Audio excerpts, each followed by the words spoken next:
गर्मी का एक तीव्र महीना आग झपकते ही बीत गया। इस महीने के दौरान आर्यन ने चुपचाप पत्थर के ताबीज से निकली लाल तरल द्रव्य रेड लिक्विड विक्रम की दवाइयों में मिलाना जारी रखा।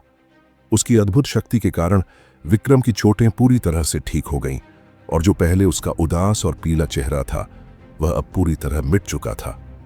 इसी अवधि में आर्यन ने भी अपनी ट्रेनिंग में असाधारण प्रगति की। ताबीज से निकली लाल तरल के कारण उसकी हड्डियों में खुजली और दर्द तेज होता गया। आर्यन साफ महसूस कर सकता था कि इस खुजली के बीच उसकी शरीर की मजबूती और ताकत तेजी से बढ़ रही है। यह एहसास आर्यन को बहुत खुश करता था क्योंकि वह जानता था कि वह तेजी से टेम्पर्ड बॉडी 5वीं लेयर की ओर बढ़ रहा है। हफ हफ ठंडी और ताजगी से भरी पहाड़ी गुफा में एक परछाई केवल अपनी दोनों अंगूठों की ताकत से अपने शरीर को सहारा दे रही थी, जबकि उसके पैर जमीन से ऊपर थे। वह अपने हाथों की मदद से ऊपर नीचे हो रहा था, जैसे कि पुशअप करता हो। पसीना उसके कपड़ों को भिगो चुका था, फिर भी नई नई बूंदें जमीन पर गिरकर एक बड़ा पानी का तालाब बना रही थीं। धड़ाम! उसका पूरा शरीर पूरी तरह से मेहनत कर रहा था। आधे घंटे बाद आर्यन पूरी तरह थक कर गिर पड़ा। जोर से सांस लेते हुए शरीर में एक तीव्र दर्द फैलने लगा। छपाक! आर्यन ने दांत कस लिए और दर्द सहकर अपने शरीर को उठाने की कोशिश की। बिना कपड़े उतारे वह कमजोर होकर चट्टानी तालाब रॉक पूल में गिर पड़ा। जैसे ही वह तालाब में गिरा, हल्के लाल रंग के बुलबुले तुरंत सतह पर आए और उसकी त्वचा के रोम छिद्रों से अंदर जा घुसे। आर्यन आलसी तरीके से तालाब में तैर रहा था। उसका शरीर बस सांस लेने की ताकत ही रखता था। ऐसा लग रहा था जैसे उसके शरीर के हर कोशिका उससे लड़ रही हो, लेकिन ये लड़ाई तुरंत लालच में बदल गई क्योंकि उसकी कोशिकाएं लाल तरल को भूख से निगलने लगीं। आर्यन ने आंखें बंद कर इस पोषणकारी एहसास का आनंद लिया। जैसे ही उसने शरीर को खींचा, वह अचानक बेकाबू होकर हिलने लगा। हड्डियों के भीतर तेज दर्द हुआ जो पूरे शरीर में फैल गया। यह अचानक दर्द आर्यन को दांत कसने पर मजबूर कर गया, लेकिन उसकी आंखों में उत्साह भी झलक रहा था। Breakthrough! यह वही एहसास था जिसका आर्यन इंतजार कर रहा था।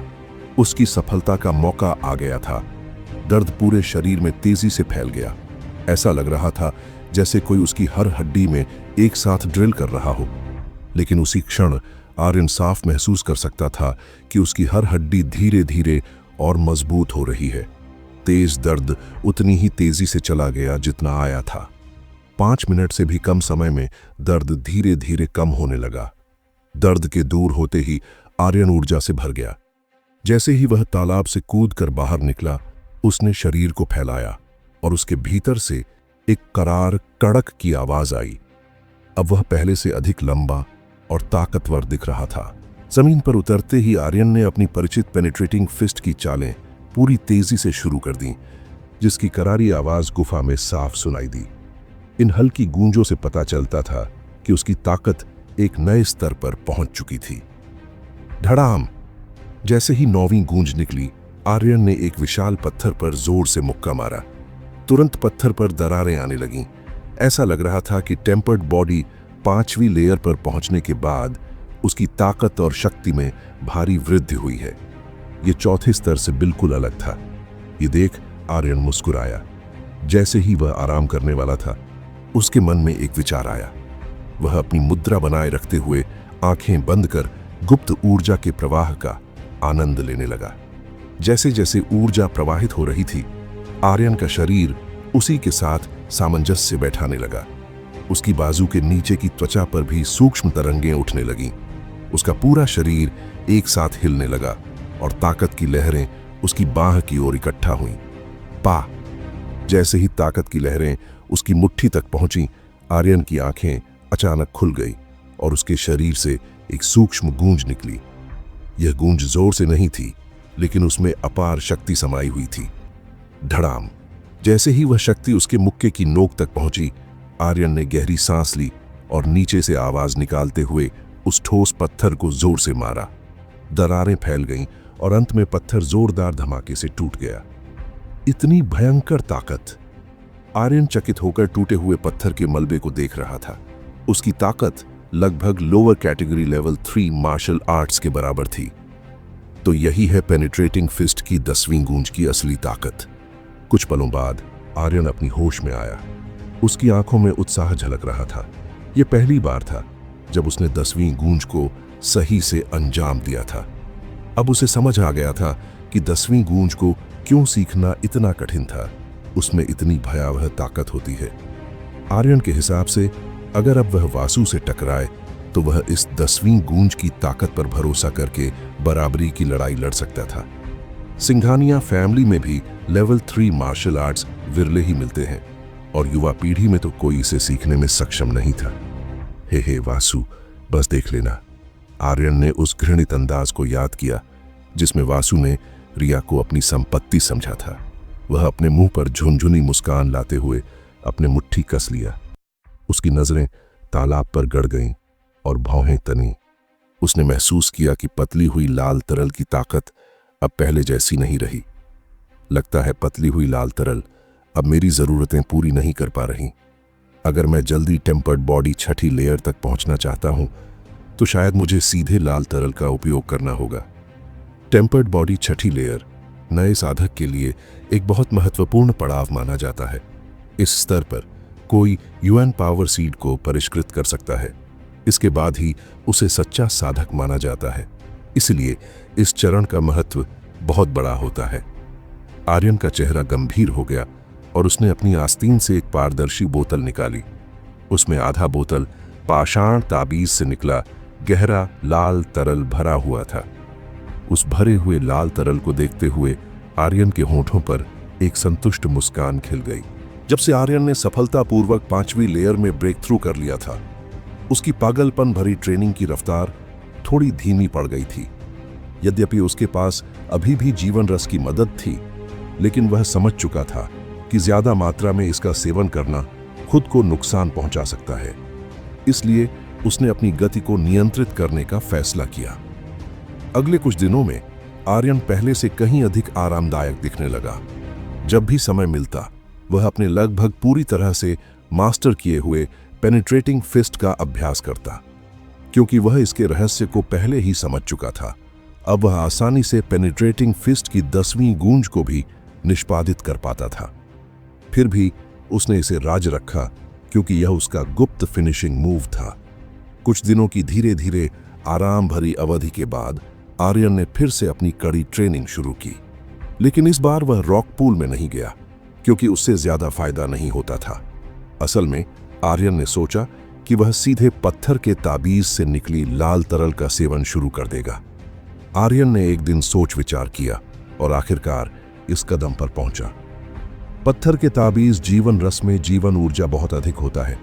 आर्यन के हिसाब से इसमें मौजूद जीवन ऊर्जा की मात्रा सामान्य ग्रेड 3 औषधि से भी अधिक थी। इसलिए यदि सावधानी न बरती जाए तो इतनी प्रबल जीवन ऊर्जा नुकसान भी पहुंचा सकती है। फिर भी उसके पास ज्यादा विकल्प नहीं थे क्योंकि पतला हुआ ताबीज जीवन रस उस पर ज्यादा असर नहीं कर रहा था। इसके अलावा फैमिली प्रतियोगिता, फैमिली कंपटीशन तक केवल 3 महीने बचे थे और आर्यन को बेकरारी से टेम्पर्ड बॉडी 6ठी लेयर तक पहुंचना था। तभी वह वासु पर जीत पाकर अपनी जीत सुनिश्चित कर सकता था। वह जानता था कि अगर वासु अच्छा प्रदर्शन कर गया तो वह अवश्य ही रिया के लिए दादा से रिश्ता मांगेगा।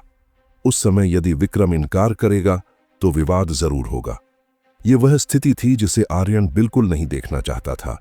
इसलिए इस मामले को खत्म करने का एकमात्र तरीका था कि वह वासु की पूरी तरह से बेइज्जती करे ताकि वह रिश्ता मांगने की हिम्मत न कर सके। हालांकि आर्यन को वासु से नफरत थी। उसे मानना पड़ता था कि वासु सच में काफी कुशल था। वासु पहले ही कुछ महीने पहले टेम्पर्ड बॉडी 6ठी लेयर में पहुंच चुका था और तब से उसने कितना सुधार किया होगा कोई नहीं जानता। इसलिए आर्यन जानता था कि उसे पूरी तरह से तैयारी करनी होगी।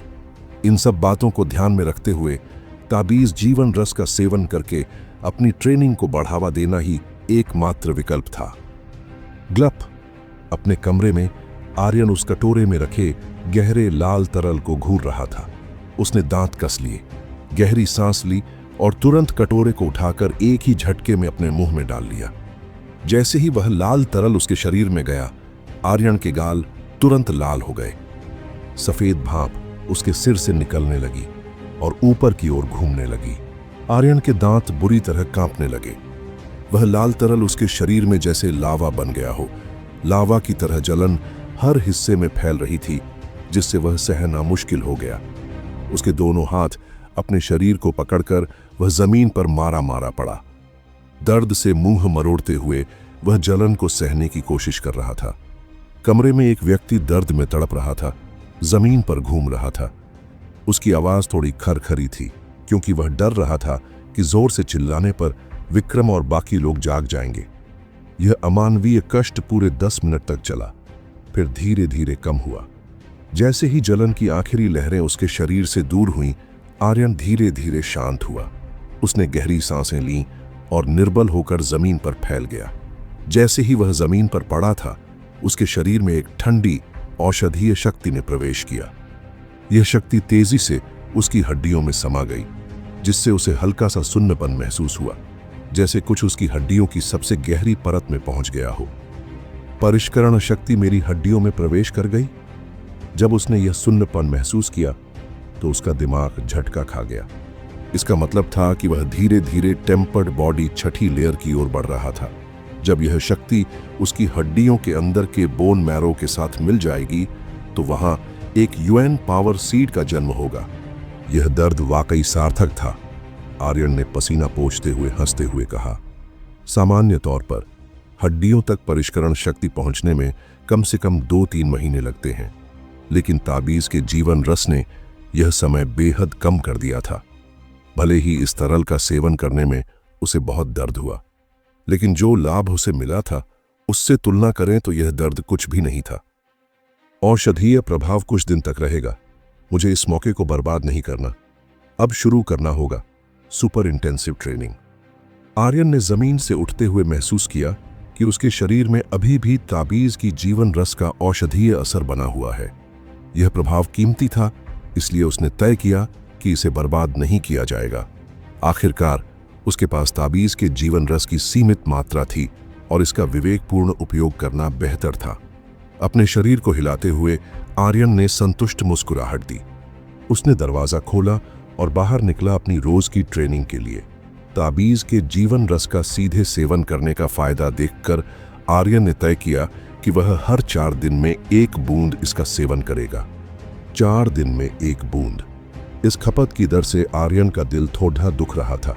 हालांकि उसे ताबीज के जीवन रस की असली कीमत का पता नहीं था, पर वह जानता था कि यह कम से कम ग्रेड 3 औषधि के बराबर कीमती है, और हर 4 दिन में ग्रेड 3 औषधि का सेवन करना वाकई आलीशान था।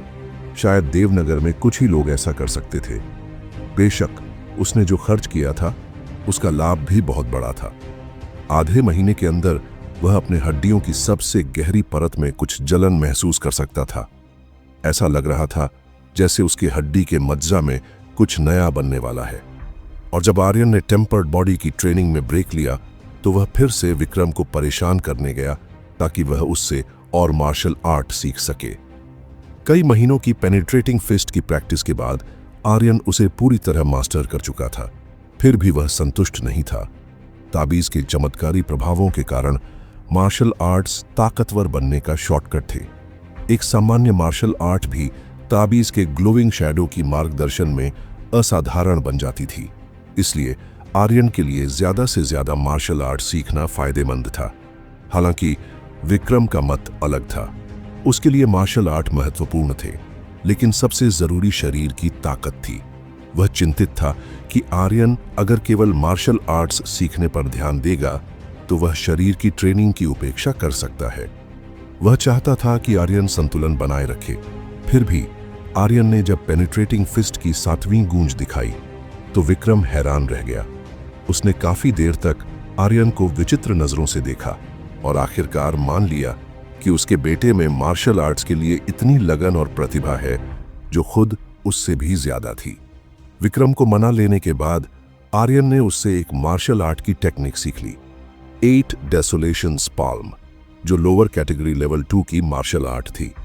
आर्यन बहुत खुश था क्योंकि उसे पता था कि यह वही हथेली तकनीक थी जिस पर वासु मुख्य रूप से ध्यान केंद्रित करता था।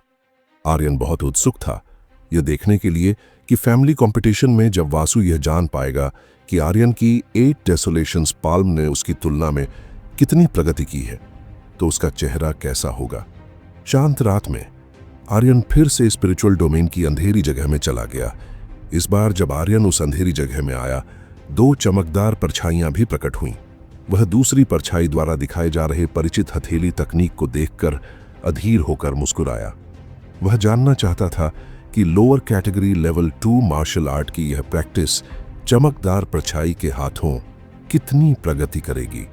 स्पिरिचुअल डोमेन की अंधेरी दुनिया में 2 चमकती हुई छायाएं अपने अपने हथेली और मुक्के के कौशल का प्रदर्शन करते हुए लयबद्ध गति में नाचती सी प्रतीत हो रही थी।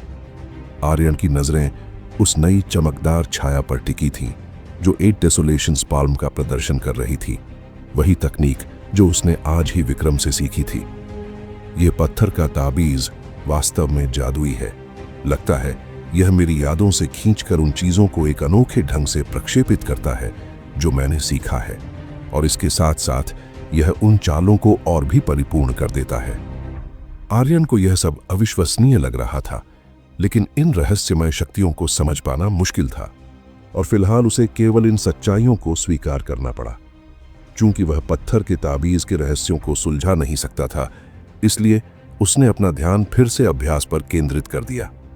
आखिरकार यह पत्थर का ताबीज उसे कोई नुकसान तो नहीं पहुंचा रहा था, तो फिर क्यों वह अपने दिमाग को इस पर खपाए।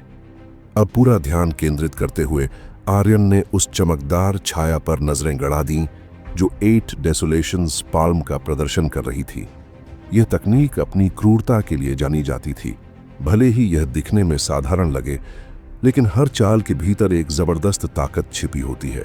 जब वह पूरी तल्लीनता से उस छाया को देख रहा था, जिसने बार बार 8 डेसोलेशंस पाल्म दोहराया, आर्यन की भौहें गहराई से सिकुड़ने लगी। उसने महसूस किया कि वह छाया आक्रामक वारों में कोमल स्पर्शों को भी जोड़ रही थी। जब ताकत और कोमलता पूरी तरह से एक साथ मिल जाए, तो किसी भी प्रतिद्वंद्वी को नष्ट कर देने वाली शक्ति जन्म लेती है। थोड़े से परिवर्तन से आक्रामक 8 डेसोलेशंस पाल्म में कोमलता के स्पर्श जोड़े जा सकते हैं। यह पत्थर का ताबीज सचमुच अद्भुत है। आर्यन ने मन ही मन इसकी सराहना की।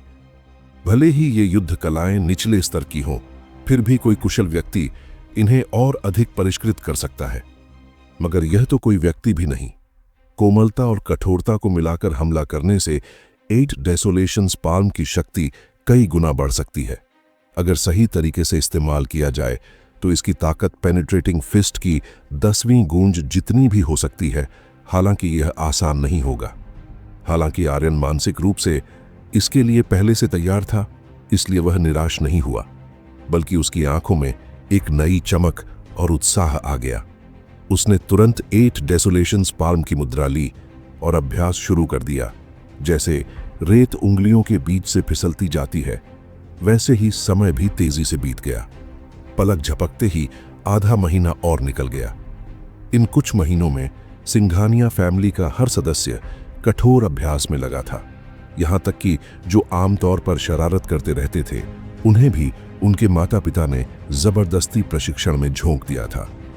आखिरकार 2 महीनों में होने वाली सिंघानिया फैमिली कंपटीशन हर सदस्य के लिए बेहद महत्वपूर्ण थी। यदि कोई इस प्रतियोगिता में खुद को साबित करता है, तो न केवल उसे सबसे अच्छा दर्जा मिलेगा, बल्कि उसके माता पिता की प्रतिष्ठा भी फैमिली में काफी बढ़ जाएगी।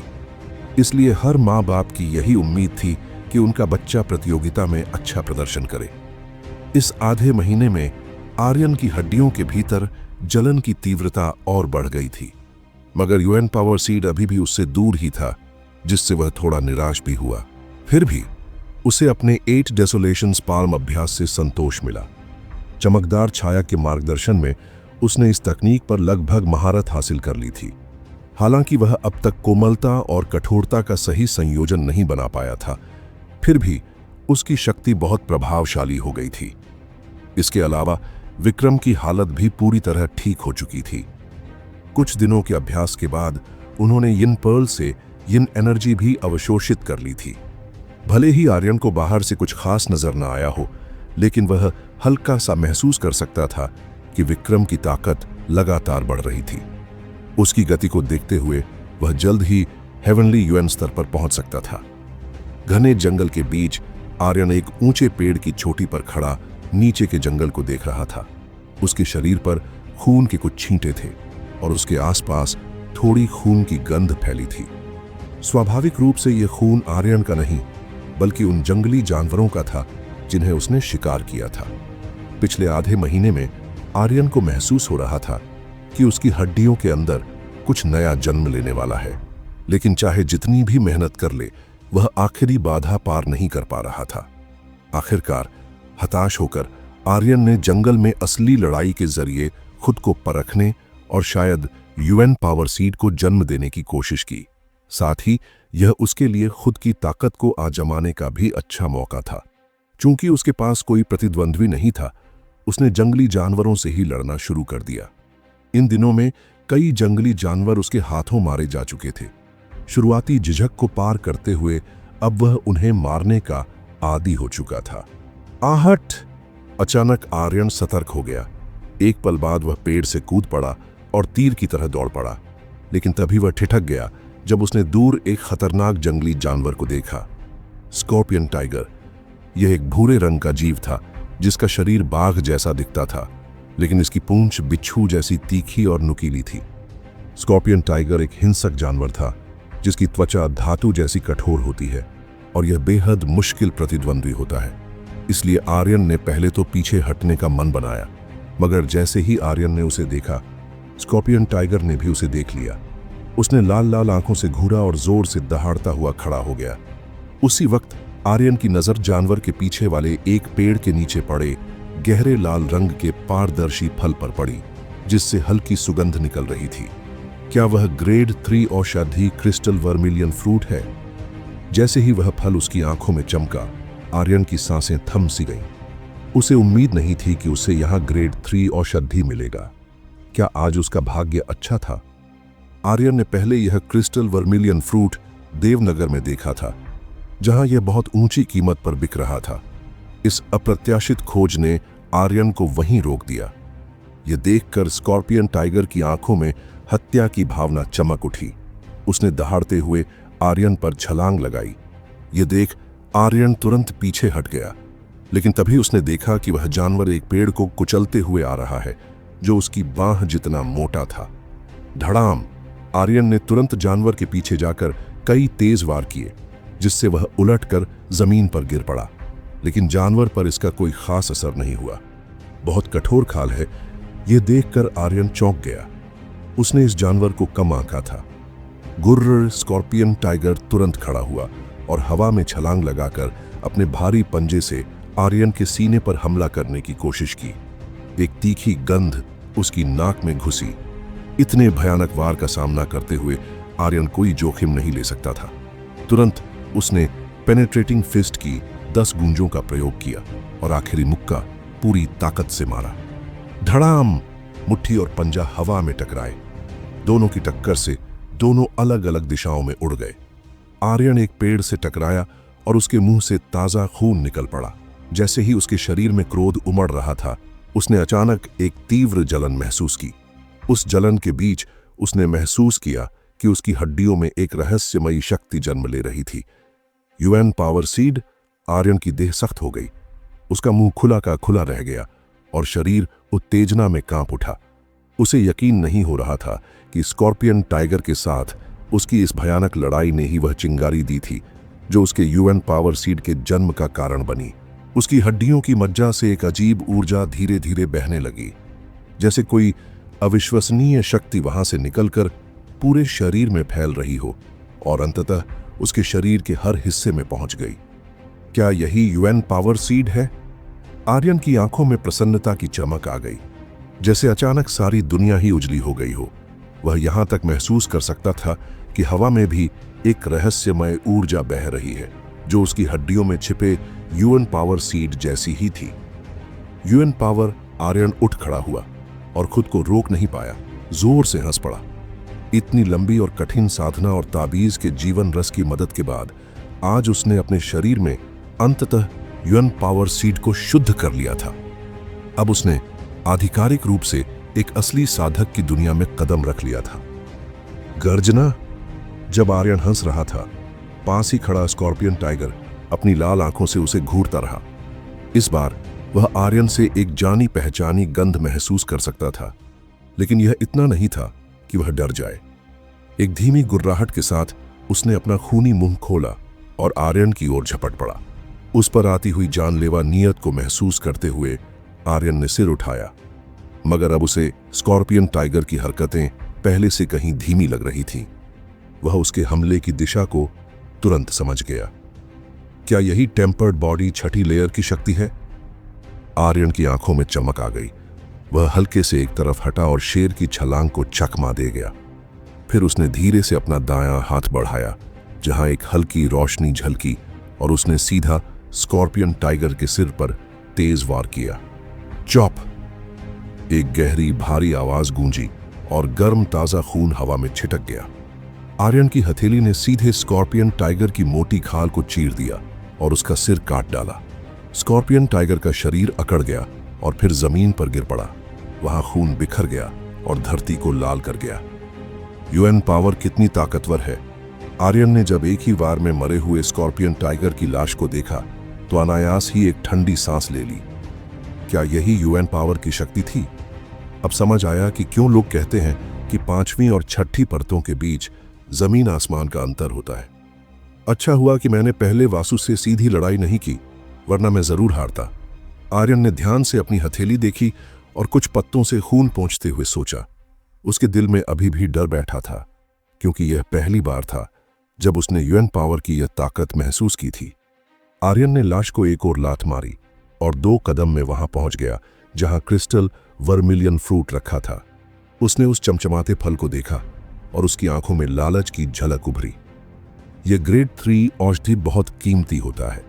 सामान्यतः ये सिर्फ प्राचीन जंगलों में पाए जाते हैं। आज यहां एक मिल जाना सचमुच किस्मत की मेहरबानी थी। फल को ध्यान से जांचने के बाद आर्यन ने उसे लेने के लिए हाथ बढ़ाया, लेकिन जैसे ही उसने क्रिस्टल वर्मिलियन फ्रूट को छुआ, उसकी छाती पर लटकता पत्थर का ताबीज अचानक हल्की गर्माहट छोड़ने लगा।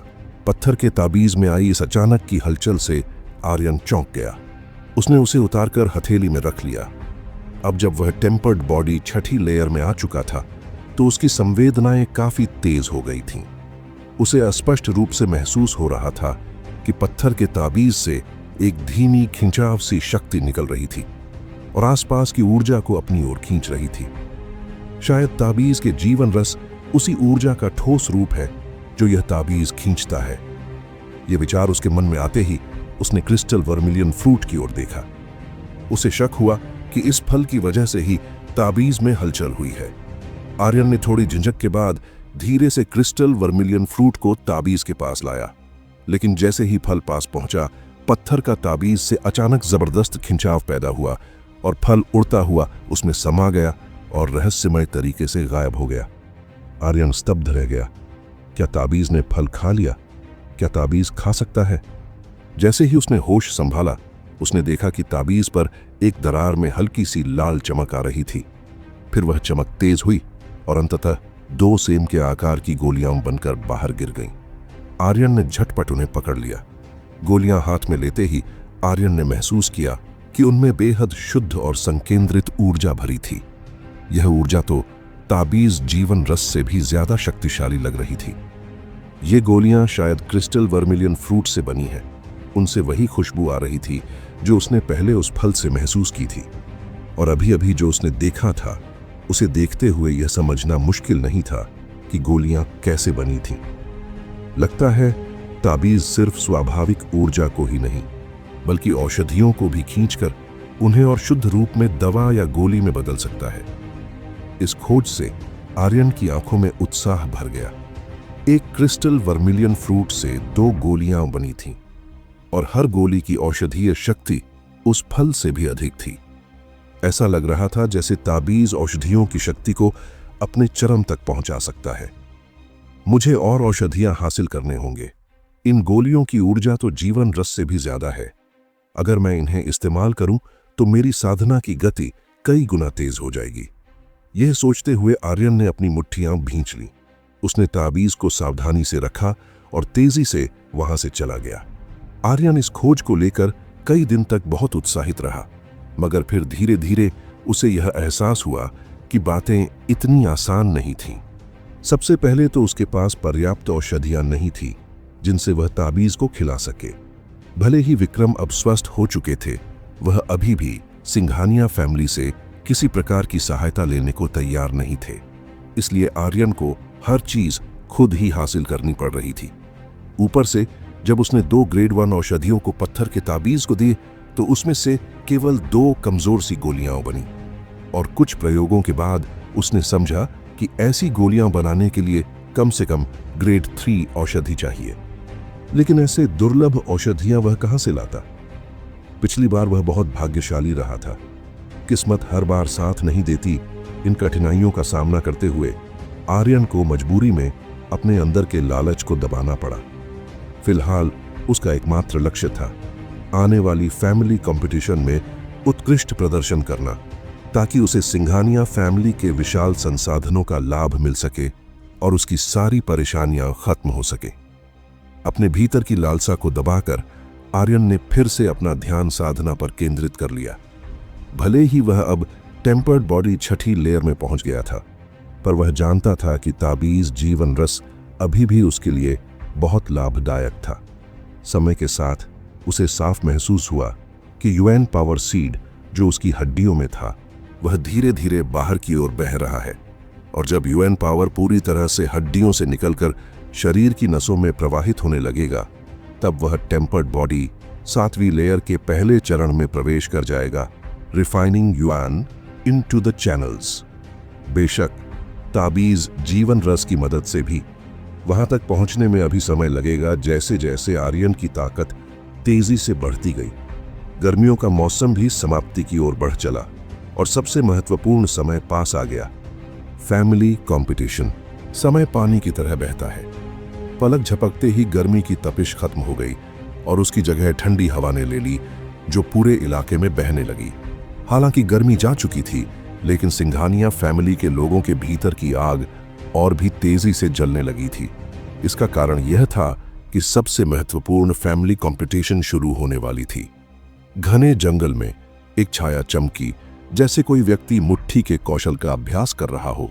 वह चालें उतनी ही स्वाभाविक थीं जितनी आसमान में बहते बादल।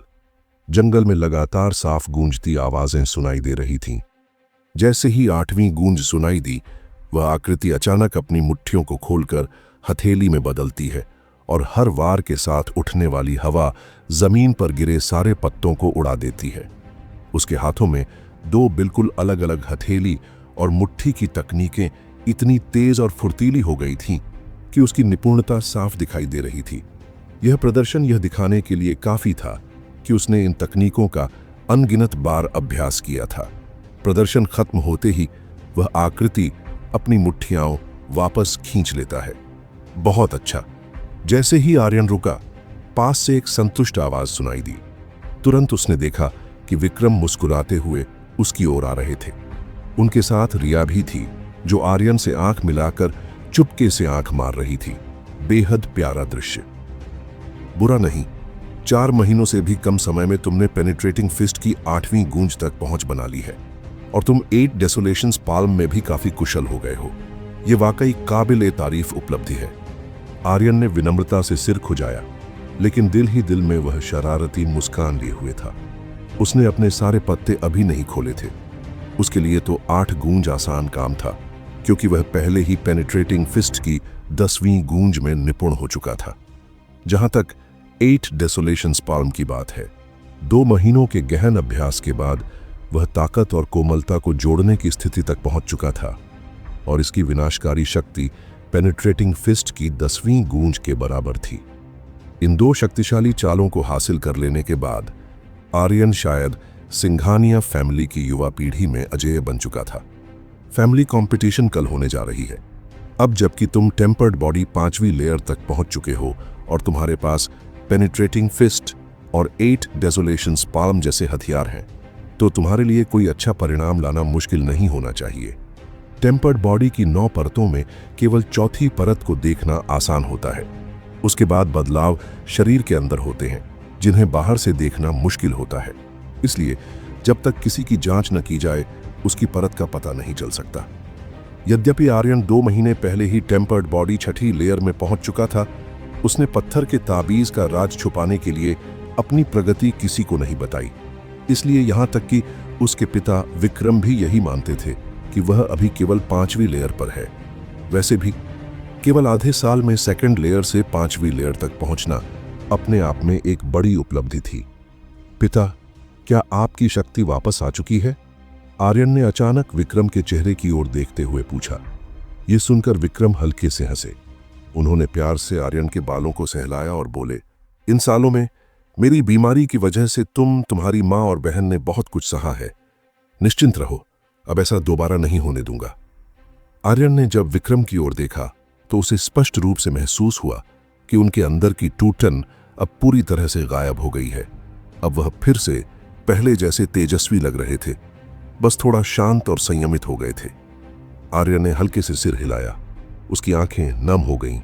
इतने वर्षों से उसका सबसे बड़ा सपना यही था कि उसके पिता फिर से मजबूत बने, और अब वह सपना सच हो चुका था। हाँ, अब देर हो रही है। आज का अभ्यास यहीं बंद करो। कल की फैमिली कंपटीशन के लिए आज रात अच्छे से आराम करो। विक्रम ने आर्यन के कंधे पर हाथ रखते हुए कहा और वहां से चल दिए। विक्रम की पीठ को देखता हुआ आर्यन अपनी मुट्ठियों को कसता है और धीमे से बुदबुदाता है। पिता, निश्चिंत रहिए, कल मैं पूरे फैमिली को चौंका दूंगा। जिस बेटे को आपने सिखाया है वह सबसे बेहतरीन साबित होगा। आर्यन, अगर कल तुम्हारी मुलाकात वासु से हो जाए तो जरा सतर्क रहना। मनोज के अनुसार वासु अब टेम्पर्ड बॉडी 7वीं लेयर तक पहुंच चुका है। पास खड़ी रिया ने विक्रम के जाते ही तुरंत चेतावनी दी। उसके चेहरे पर चिंता थी। टेम्पर्ड बॉडी 7वीं लेयर? आर्यन थोड़ी देर के लिए चौंका, लेकिन फिर हल्के से हंस पड़ा। लगता था कि वासु के पिता ने फैमिली कंपटीशन में उसे सफल बनाने के लिए कोई कसर नहीं छोड़ी। लेकिन अगर वह टेम्पर्ड बॉडी 7वीं लेयर पर है तो क्या? जैसे जैसे रात गहराई, चांदनी खिड़की से कमरे में उतरने लगी। अपने बिस्तर पर बैठा आर्यन अपनी जेब से एक छोटी बोतल निकालता है। फिर उसमें से ताबीज का जीवन रस की 2 बूंदें अपने मुंह में डालता है। इन महीनों में आर्यन का शरीर धीरे धीरे इस द्रव्य के अनुकूल हो चुका था, इसलिए अब वह एक साथ 2 बूंदें सहन कर सकता था। जैसे ही द्रव्य उसके शरीर में गया, आर्यन का चेहरा लाल हो गया। उसके सिर से हल्का सफेद धुआं निकलने लगा और शरीर का तापमान तेजी से बढ़ गया। अब वह इस दर्द को झेलने का आदी हो चुका था, इसलिए पहली बार की तरह वह अब जमीन पर तड़पता नहीं था। बस उसका शरीर कुछ बार कांपा और उसने महसूस किया कि उसकी हड्डियों के भीतर का यूएन पावर सीड अब और अधिक शक्तिशाली हो रहा है। इन 2 महीनों के प्रशिक्षण के बाद आर्यन को स्पष्ट महसूस हुआ कि उसकी हड्डियों में स्थित यूएन पावर सीड लगातार मजबूत हो रहा है। कई बार तो उसे ऐसा भी लगा कि वह बीज अब हड्डियों से फूटने वाला है, और वह जानता था कि यह संकेत एक महत्वपूर्ण ब्रेक थ्रू का था। इस परिस्थिति को देखकर भी आर्यन ने जबरन प्रगति करने की कोशिश नहीं की। वह जानता था कि अगर चाहे तो वह खुद को 7वीं लेयर में धकेल सकता है, लेकिन वह चाहता था कि सब कुछ स्वाभाविक रूप से हो, और अब वह क्षण आ चुका था। जैसे ही ताबीज का जीवन रस की 2 बूंदें उसके शरीर में पहुंची, उसकी हड्डियों में कंपन और तीव्र हो गई, यहां तक कि पूरा शरीर कांपने लगा। अब कुछ टूटने वाला है। स्थिति को भांपते हुए आर्यन ने गहरी सांस ली। उसे पता था कि जैसे ही यूएन पावर सीड उसकी हड्डियों की सीमाओं को तोड़ेगा, वह उसकी शरीर की आंतरिक धाराओं में फैल जाएगा, और फिर वह स्वर्ग और पृथ्वी से यूएन एनर्जी को अपने शरीर में खींचने लगेगा। यह एक अत्यंत महत्वपूर्ण चरण था। भू उसका शरीर और ज्यादा कांपने लगा। अचानक आर्यन के शरीर के अंदर से एक गहरी आवाज आई। यह आवाज सुनते ही उसकी नजरें अंधेरी हो गईं। फिर उसने धुंधली सी झलक देखी। उसके शरीर के भीतर एक चमकती हुई अखरोट जितनी बड़ी रोशनी की गेंद बह रही थी। साथ ही एक रहस्यमयी खिंचाव की ताकत उत्पन्न हुई, जिससे आसपास के वातावरण में फैली हल्की यूएन एनर्जी उसके सांसों के साथ शरीर में समाने लगी। क्या ये यूएन पावर सीड है, ये इतना बड़ा क्यों है? दृष्टि लौटते ही आर्यन के चेहरे पर हैरानी छा गई। आमतौर पर जब कोई बीज हड्डियों से निकलता है तो वह अंगूठे से बड़ा नहीं होता, लेकिन उसका बीज सामान्य से 10 गुना बड़ा था। क्या यह ताबीज के जीवन रस की वजह से है? आर्यन के चेहरे पर अजीब सा भाव था। यूएन पावर सीड का आकार आमतौर पर इस बात पर निर्भर करता है कि कोई कितनी तेजी से यूएन पावर को खींच सकता है, लेकिन शुरुआत से ही उसका बीज बाकियों से इतना बड़ा कैसे? इस पर काफी सोचने के बाद भी उसने सिर झटक कर यह विचार छोड़ दिया। वह अब बिस्तर पर लेट गया, यह जानता हुआ कि अब उसे बस कल के फैमिली कंपटीशन की तैयारी करनी है। वासु, अब देखना क्या तुम वाकई काबिल हो रिया से शादी करने के। जैसे ही भोर की पहली किरणें बादलों को चीरती हुई धरती पर पड़ी, सिंघानिया फैमिली की हवेली में हलचल मच गई और एक उत्साही माहौल फैल गया। जब विक्रम, आर्यन और रिया को फैमिली कंपटीशन के प्रशिक्षण कक्षों में लेकर पहुंचे, वहां पहले से ही खासी भीड़ थी और जगह पूरी तरह से लोगों से भरी हुई थी। हालांकि सिंघानिया फैमिली को देवनगर में प्रथम श्रेणी का गुट नहीं माना जाता था, फिर भी उनका अच्छा खासा प्रभाव था। इसलिए कई विशिष्ट अतिथि विशेष रूप से इस फैमिली कंपटीशन को देखने आए थे ताकि सिंघानिया फैमिली से संबंध स्थापित किए जा सकें। साथ ही यह प्रतियोगिता उनके लिए यह परखने का एक अच्छा मौका थी कि अगली पीढ़ी कितनी सक्षम है। आखिरकार किसी भी फैमिली की समृद्धि के लिए नई पीढ़ी की योग्यता सबसे महत्वपूर्ण होती है। अगर सिंघानिया फैमिली की नई पीढ़ी अयोग्य साबित होती तो उनका पतन निश्चित था। हालांकि यह आर्यन के लिए पहली बार नहीं था जब उसने फैमिली कंपटीशन देखी हो, लेकिन इस बार वह थोड़ा घबराया हुआ था। आखिरकार इस बार सबकी निगाहें उसी पर थीं। विक्रम ने आर्यन के कंधे पर हाथ रखकर उसे ढांढस बंधाया और फिर वह दोनों बच्चों को लेकर वीआईपी सेक्शन की ओर बढ़े। इस समय वीआईपी सेक्शन में पहले से ही कई लोग मौजूद थे जो आपस में बातचीत कर रहे थे। वीआईपी सेक्शन के बीचों बीच एक दुबला पतला मध्य वयस्क व्यक्ति बैठा था जो बाकी मेहमानों से हंसी मजाक कर रहा था। तभी उसकी नजर विक्रम और उसके बच्चों पर पड़ी और वह क्षण भर के लिए सन्न रह गया। हालांकि उसने खुद को तुरंत संभाल लिया, लेकिन उसके चेहरे पर एक शिकन आ गई। पिछली प्रतियोगिताओं में विक्रम कभी कभी ही आता था और जब आता भी था तो किसी कोने में खड़ा हो जाता था। यह पहली बार था जब वह सीधे वीआईपी सेक्शन में आया था। उस दुबले पतले व्यक्ति के बाईं ओर 2 युवक बैठे थे, वासु और रौनक। उनके पास जो व्यक्ति बैठा था वह शायद उनके पिता सौरभ थे, जिनके साथ विक्रम के रिश्ते हमेशा खराब रहे थे। विक्रम ने सौरभ की घूरती हुई नजरों की परवाह नहीं की। जैसे ही वह पास से गुजरने वाले थे, सौरभ ने मुस्कुराते हुए चाय का प्याला उठाया और लापरवाही से कहा, तीसरे भाई, आज घर से बाहर निकलने का मन कैसे कर गया? विक्रम रुके और अपने सौतेले भाई की ओर देखा, जिससे उनका बचपन से ही खराब संबंध था। उनके चेहरे पर हल्की मुस्कान आई और उन्होंने कहा, क्या कोई समस्या है? विक्रम की मुस्कान देखकर सौरभ चौंक गया, क्योंकि उसमें पुराने निराश विक्रम की कोई झलक नहीं थी। यह देखकर उसे बेचैनी हुई, लेकिन वह लापरवाही से बोला, कोई समस्या नहीं है, बस आज का दिन सिंघानिया फैमिली के लिए बहुत महत्वपूर्ण है। चूंकि तुम आए हो तो उम्मीद है कि कोई शर्मिंदगी ना हो। विक्रम हल्के से हंसे और उस व्यंग्य को अनदेखा करते हुए पास की सीट पर बैठ गए। विक्रम की प्रतिक्रिया से सौरभ का चेहरा थोड़ा टेढ़ा हो गया और वह नाराज होकर नाक से फूंकारा। आह सौरभ, क्या यह वही व्यक्ति है जिसके बारे में कहा जाता था कि वह सिंघानिया फैमिली में ऊर्जा बीज चरण तक पहुंचने के सबसे करीब था? विक्रम, सौरभ के पास बैठे एक व्यक्ति ने मुस्कुराते हुए पूछा। बस अफवाहें हैं, उन पर विश्वास नहीं करना चाहिए, सौरभ ने उपेक्षा से जवाब दिया। हाँ बिल्कुल, अब तो सौरभ ब्रदर ही ऊर्जा बीज चरण तक पहुंचने के सबसे योग्य हैं। भविष्य में साथ मिलकर काम करने के अवसर तलाशेंगे, उस व्यक्ति ने चापलूसी से जवाब दिया। 2 साल पहले सौरभ ने हेवनली यूएन स्तर हासिल कर लिया था और अब वह सिंघानिया फैमिली के वित्त पर पूरा नियंत्रण रखते थे। वहीं विक्रम को लोग लगभग भूल ही चुके थे। हालांकि सौरभ जानता था कि यह शब्द केवल चाटुकारिता है, फिर भी उसके चेहरे पर एक संतोषजनक मुस्कान आ गई। पिताजी, निश्चिंत रहिए, थोड़ी देर में जब आर्यन सार्वजनिक रूप से हार जाएगा तब तीसरे चाचा का चेहरा देखने लायक होगा। वासु ने अपने पिता को आश्वस्त किया। हम। सौरभ फिर से मुस्कुराया और धीरे से सिर हिलाया। कितना चिढ़ाने वाला इंसान है, रिया ने विक्रम के पास बैठते हुए नाराजगी से कहा। अभी तो वे जीतते हुए पक्ष में हैं। विक्रम ने सिर हिलाया और सौरभ की बातों को नजरअंदाज किया। तभी उन्होंने मुख्य द्वार की ओर देखा, जहां से लोगों की भीड़ अंदर आ रही थी।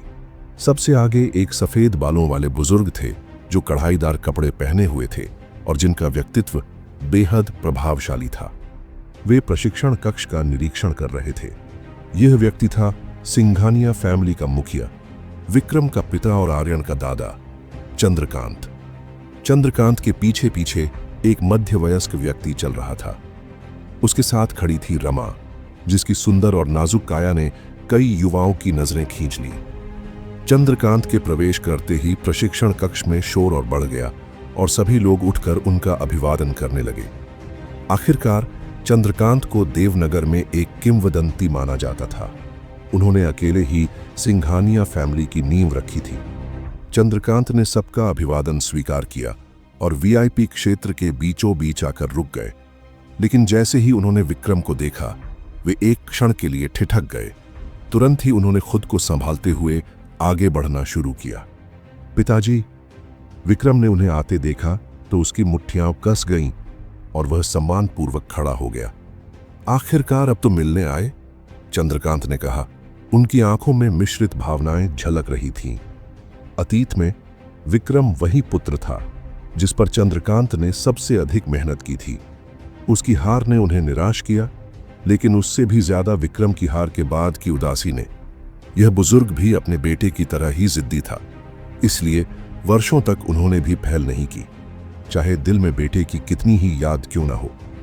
पिताजी, मुझे माफ कीजिए, विक्रम ने धीमे स्वर में कहा। दादाजी। एक ओर खड़े रिया और आर्यन ने भी झुककर प्रणाम किया। आह, आर्यन और रिया, तुम दोनों कितने बड़े हो गए हो। चंद्रकांत के चेहरे पर एक सौम्य मुस्कान लौट आई। उन्होंने दोनों के सिर सहलाए और एक स्नेही दादा की छवि प्रस्तुत की। अब जब बाहर आ ही गए हो तो अच्छा है, कम से कम मेरी कफन में जाने से पहले मिलने की जहमत उठाई, चंद्रकांत ने विक्रम की ओर देखकर कहा। जैसे ही उन्होंने यह कहा, आर्यन को लगा जैसे दादाजी के हाथ में थोड़ी कंपन थी। स्पष्ट था कि उनके दिल में अभी भी भावनाओं का सागर उमड़ रहा था। हाँ पिताजी, अब जब तीसरे भाई आ ही गए हैं तो उन्हें ज्यादा डांटिए मत, बहुत से मेहमान भी हैं, चंद्रकांत के पीछे चल रहे मध्यवयस्क व्यक्ति ने मुस्कुराते हुए कहा। चंद्रकांत ने एक लंबी सांस ली और एक बार फिर विक्रम की ओर देखा और फिर जाकर अपनी जगह बैठ गए। बड़े भाई, विक्रम ने आभारपूर्वक कहा। मध्यवयस्क व्यक्ति मुस्कुराया और सिर हिलाते हुए आर्यन के कंधे पर हाथ रखकर कहा, आर्यन, आज की प्रतियोगिता में अपने पिता की प्रतिष्ठा को धूमिल मत करना। जी, फर्स्ट अंकल, आर्यन ने उत्तर दिया। यह व्यक्ति उसका बड़ा चाचा था और रमा का पिता, जयशंकर। रमा की याद आते ही आर्यन ने तुरंत उसकी ओर देखा, जो पीछे खड़ी हुई अपनी छोटी मुट्ठियां हिला रही थी, जैसे कह रही हो, तुम जीत सकते हो। जयशंकर और विक्रम के औपचारिक अभिवादन के बाद सभी अपनी सीटों पर वापस बैठ गए और हॉल में धीरे धीरे शांति छा गई। अब सबकी नजरें सिंघानिया फैमिली के मुखिया चंद्रकांत पर टिक गईं। सिंघानिया फैमिली कंपटीशन आधिकारिक रूप से शुरू हो चुका था। भीड़ की सजग नजरों के नीचे चंद्रकांत खड़ा हुआ और सम्मान स्वरूप हाथ जोड़कर वीआईपी बूथ की ओर प्रणाम किया। उसके चेहरे पर एक चमकदार मुस्कान थी और उसकी साफ आवाज में बोला, आज हमारी सिंघानिया फैमिली की फैमिली कंपटीशन है। आप सभी का यहां आने और हमारा समर्थन करने के लिए धन्यवाद। यहां सभी परिचित मित्र हैं, तो यह बूढ़ा व्यक्ति ज्यादा समय नहीं लगाएगा, सीधे मुख्य कार्यक्रम की ओर बढ़ते हैं। जैसे ही उसने यह बात कही, चंद्रकांत ने अपनी ओर से लगे जयशंकर को देखा। जयशंकर भी मुस्कुराया और सिर हिलाया। फिर वह प्रशिक्षण कक्ष के विशाल खुले मैदान की ओर चला गया और एक बांस की ट्यूब निकाली। उस ट्यूब में कई छोटे छोटे लकड़ी के टुकड़े थे, जिन पर शब्द लिखे हुए थे। पुराने नियम, अपने प्रतिद्वंदी के लिए लॉटरी खींचो। जो भी फैमिली कंपटीशन में भाग लेना चाहता है, आओ और अपनी लॉटरी खींचो। जयशंकर के आदेश सुनते ही एक के बाद एक कई लोग खुले मैदान में आए और जयशंकर के हाथ में मौजूद बांस की ट्यूब से लॉटरी निकाली। यहाँ 5 मंच हैं। जो भी पहले 5 नंबर खींचे हैं वे पहले मुकाबला शुरू करेंगे। सभी प्रतिभागी जब लॉटरी निकाल चुके तो जयशंकर ने मुस्कुराते हुए पीछे लगे 5 पत्थर के मंच की ओर इशारा किया। आर्यन ने अपनी हथेली में पकड़ी हुई बांस की लॉटरी पर नजर डाली। उस पर सफेद रंग में नंबर 4 लिखा था। बिना किसी हिचक के वह सीधे चौथे मंच पर चल दिया। जैसे ही वह मंच पर चढ़ा, एक गोल वस्तु भी ऊपर आ गई, जिस पर आर्यन ने आंखें घुमाई। मनोज, क्यों तुम ही आए? आर्यन ने थके मन से उस मोटे मनोज को देखा। मैं भी नहीं चाहता था, मनोज ने नाराज होकर कहा। जब आर्यन ने पहले रौनक को हराया था, तब मनोज समझ गया था कि अब आर्यन पहले जैसा नहीं रहा। संभवतः आर्यन के लिए वह मुकाबला भी नहीं था। फिर भी लॉटरी खींची जा चुकी थी और मनोज वापस भी नहीं जा सकता था, वरना घर जाकर उसके पिता उसे कभी माफ नहीं करेंगे। आर्यन ने सिर हिलाया और सहानुभूति जताई। फिक्र मत कर, मैं धीरे धीरे लड़ूंगा। मनोज चुप था, उसके चेहरे पर कड़वाहट थी। दोनों ने अपने भाग्य को स्वीकार किया और एक दूसरे की तरफ देखा। नीचे, मंच के नीचे, जयशंकर ने हाथ हिलाकर कहा, फैमिली कंपटीशन शुरू हो। जयशंकर के आदेश के साथ प्रशिक्षण कक्ष में अचानक जोरदार उत्साह छा गया। मंचों पर अनेक चेहरे चमक उठे और जोरदार टकराहटें होने लगीं। हे, मैं भी 2 महीने पहले टेम्पर्ड बॉडी 4th लेयर तक पहुंच चुका हूं। आर्यन, संभल के।